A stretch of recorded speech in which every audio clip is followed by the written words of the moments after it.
In the same week as a fatal shooting on Michigan State University's campus, Governor Tony Evers again introduced a proposal to expand background checks on gun sales, including private purchases. All these tragedies that happen everywhere, many of them could be prevented if there were stronger gun laws. That's one step closer to keeping us safe and keeping the whole country safe. Moms Demand Action volunteer Katie Olson says universal background checks save lives, as she believes the events in East Lansing reinforce the need to do more in Wisconsin.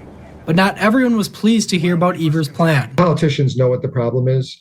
Democrat politicians, they know that this isn't about crime. What they really want to do is get a registry of all people with guns. Nick Clark is the president of Wisconsin Carry, a nonprofit dedicated to preserving gun rights in the state. He says the proposed law doesn't get to the root of the problem. What they really need to do is stop using the streets as a jail. I mean, when you put violent criminals on the streets, you're going to get violence, whether it's gun violence, car violence, knife violence. A similar gun control bill was introduced in the state last year as well as 2019. Neither one made it through the Republican-controlled legislature. Clark believes that's because it would actually be counterproductive. It's unfortunate that politicians want to infringe on the rights of law-abiding citizens who actually have more of a need, because of all this crime, more of a need to protect themselves. Olson agrees citizens shouldn't be restricted from having firearms, but she argues implementing background checks would be a productive middle ground. If we can make this be a universal thing, that we can create systems to make background checks be more efficient as well, then waiting 2 days to get your handgun is more, I feel like, not a very big burden to ask when we are saving people's lives. Meet Teresa Brownson, an instructor at Trigger Action Sports in Little Chute. So my goal obviously is to help you find the correct tool. Brownson says the first step in buying a gun is having updated identification. You have to be a state resident in order to purchase a firearm from that state. So if you were to come in, even if you were a Wisconsin resident and you had not yet updated your license,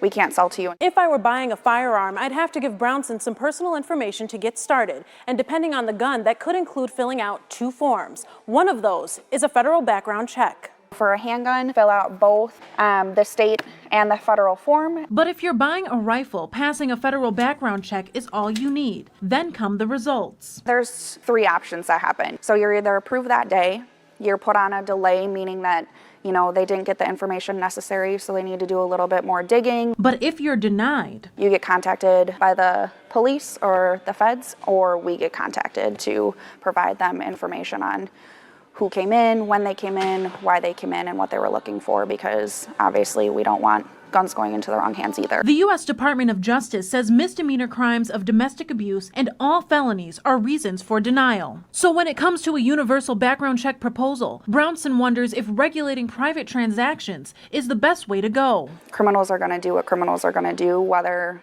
those laws are out there or not. Under the proposal, gun purchases between people would have to be made through a federally licensed dealer. Those dealers are required to run background checks. The bill's goal is preventing sales between dealers who aren't required to do background checks. But Brownson says it's not criminals who are coming into the shop. They're not coming here anyways, generally. They're doing all their business outside of stores and FFL dealers. While gun reform can be a complex topic, both lawmakers and gun dealers agree. The goal is to keep firearms out of dangerous hands. The question is how.